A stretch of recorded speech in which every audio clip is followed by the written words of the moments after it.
So today we've got a huge final table. This is a 1K high rollers main event on a Sunday. As you can see, it's obviously a bit of a different format here. Usually I'm recording myself live, but I didn't have my recording stuff with me at the time. I think I was just playing this on my laptop actually, but as it was such a big tournament, I did end up just recording this final table. So yeah, I'm having to do a commentary over, which is a bit more hassle, but yeah, we see the first all in the final table. King Queen off does just shove, which was against like under the gun, I think, which is a really bad shove from that guy. It's just way too loose with ICM. Even without ICM, King Queen off, I just don't think should be shoving. I can't remember how many blinds he has, but yeah, that was just really not a good play. Good for us though, because obviously end up making a pay jump, and with this being such a big final table and not being a bounty format, the pay jumps are obviously huge here, up to 16k even for 8th place. So it was a massive final table. Also, I don't have my usual mic with me for this whilst I'm recording, so you will notice the audio doesn't sound too great on this video, unfortunately. But yeah, I've got to make do with this. We end up getting the ace-4 suited through, went for a bit of a bigger bet there. Obviously fold out pretty much everything other than, pocket pairs and stuff there. It seems as though someone else has been knocked out. When I edited this footage a while ago, so I didn't actually include what the knockout was, but yeah, obviously we're down to the last 7 now. Guaranteed 21k, which is nice. Here was sort of a difficult spot at the final table because we had an open, a call, and then obviously 10s. I don't really want to just be calling there going 3-way with pocket 10s. Like the chances are there's going to be a card higher than 10, obviously. And I was also thinking I don't really want to shove in case like that easy gamer guy is trapping with aces or something. But I'm happy obviously going all in with this Marseille guy, and we've got a classic flip here. Ace King versus 10s, can we hold? It's a good board, just have to fade the ace or the king on the river. And it does look like we hold, yes we do. I mean, I obviously knew that because I'm recording. Oh, that guy would have made quads. So it turns out that was definitely a good decision raising that one rather than just calling, because we could have been in some danger there if we'd have just called with that 9, especially when there was no overcards to the 10. Now it looks as though we've got another knockout here, I think. So the short stack shoves with ace 10, ace queen. So we would have actually flopped the 8, and I obviously say the ace queen off guy wouldn't have opened and the ace 10 just shoved into me. I would have definitely been calling with the ace 8 suited there. So that guy would have been out regardless. Means we're down to the final 6 now. So I think guaranteed 38k now, which is absolutely huge to be fair. Obviously I'm recording this one, knowing the score. This isn't me speaking live, so I obviously know where I came, but I do end up folding there with the 10-5. I think maybe I actually, even with the ice, I probably should have just called then. It gives a greater chance of knocking that one guy out, on the off chance we flop like 2 pair or something with the 10-5, because obviously it increases the chance of knockout. Yeah, I don't know. Oh, okay. It seems as though it's skipped to the last 3 now. We obviously saw another knockout, but I have not included that in this final table footage which I've recorded. I'm obviously doing this commentary now. I added this footage a while ago. So I do end up betting small on this 3-spade board. I think this wants to be bet almost all the time, because if he's not got a spade or he's not hit any other board, then it's just going to be an insta fold. But obviously he goes for a small raise, so we've just got to fold then. Next hand we've got the 6-5 suited. Obviously I just call, but definitely going to be calling when he ISOs. Check this one over. Obviously with ace jack board, you're never going to have any leads there from the small blind when he raises, and then you obviously call. Bets for a decent size, not going anywhere, but We've obviously got the flush draw, but I don't think you want to be doing any raising in that spot because, you know, you're going to be the one, he's going to be the one, sorry, that's going to have more of the ace-x, strong ace-x and stuff. I do end up leading the jack on the turn though, which I think is a decent play. You know, once jacks are going to do that as well, spades are going to do that, hearts are going to do that, you know, maybe some queen tens or something. You know, it's going to be a lot of hands, and he's not going to want to be raising his ace-x really. You know, he might raise some of his stronger ace-x to, you know, charge some draws and stuff. And then I do decide to barrel again on the river, go for about, I think this was 75% bet sizing. I think it's better than going all in because when he's got his tournament life on the line, I think, you know, any ace-x is going to have a really hard time calling. If we shoved and he had a jack, then of course, like, he can definitely be calling all ins there. But when he goes for like a bit of a bigger sizing on the flop when he bet, that looks more like a strong, yeah, ace queen, like a strong ace rather than a jack, because, you know, his jacks are going to tend to want to bet smaller on the flop there, or it would just be his pure bluffs anyway. Then got ace jack in the small blind here. This guy, the big stack, was playing pretty aggressive. So I go for, well, I say bigger sizing. Out of the small blind, it's not really a bigger sizing, but ICM wise, quite often smaller sizings are used. The big blind does end up shoving, but he shows ace 10 off, which I expected him maybe to be stronger, but I suppose when he's like that short, he does have to make some moves. But yeah, I thought maybe he might have been ahead there when we had the ace jack.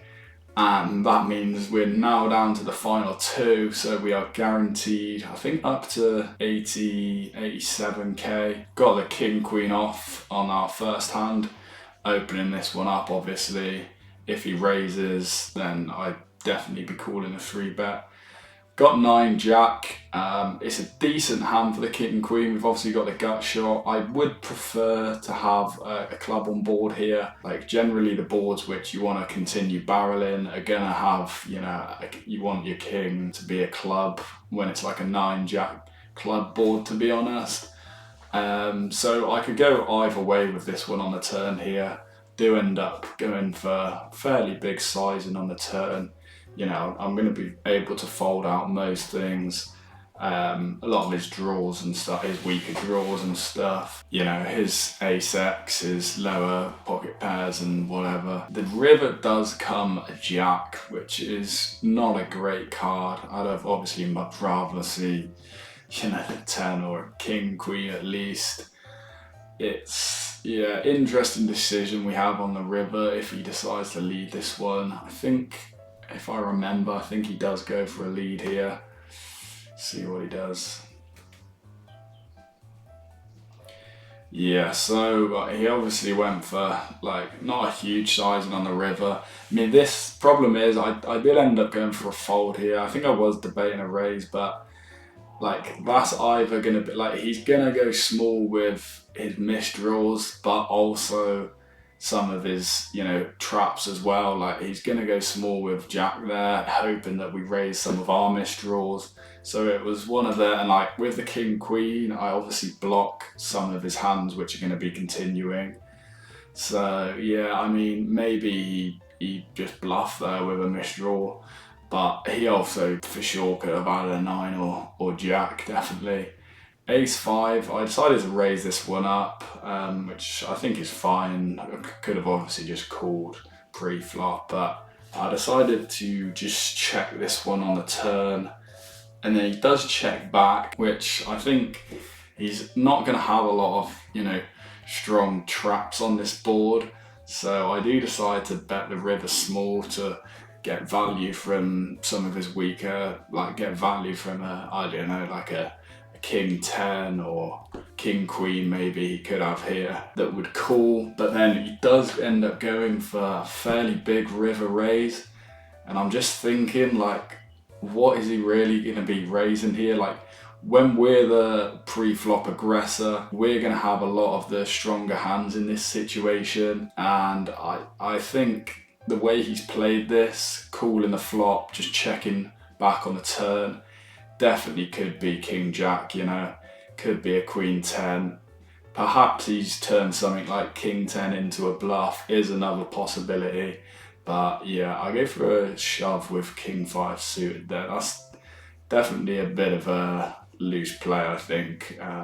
Probably should have just called or raised that one with 20 big blinds. I think that's shoving the king was that King 5 suited. I think that's definitely a little bit on the loose side there. Like, it's something you do more with the 10, 15 big blinds. But yeah, I did end up shoving that one.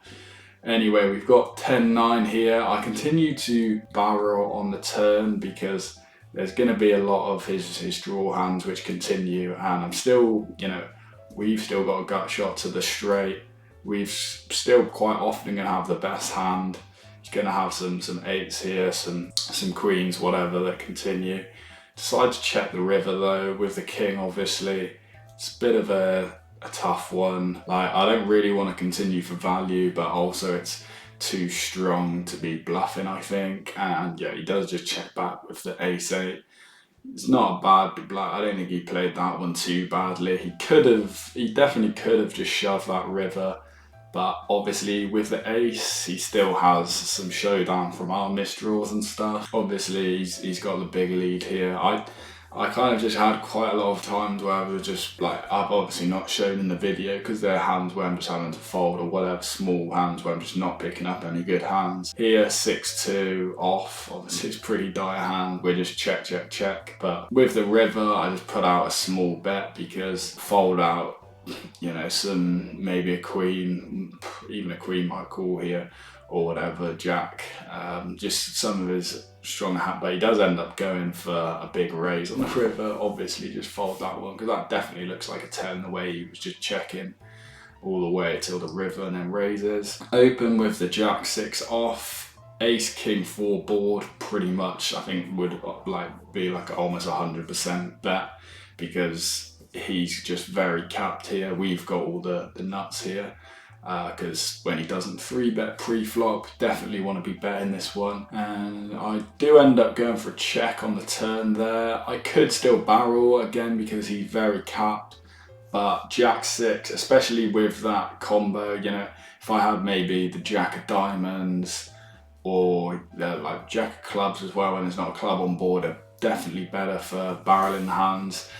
So I don't think the check back is necessarily bad there on the turn, but yeah, he bets to the river and I just can't call. Here I end up raising, he just calls.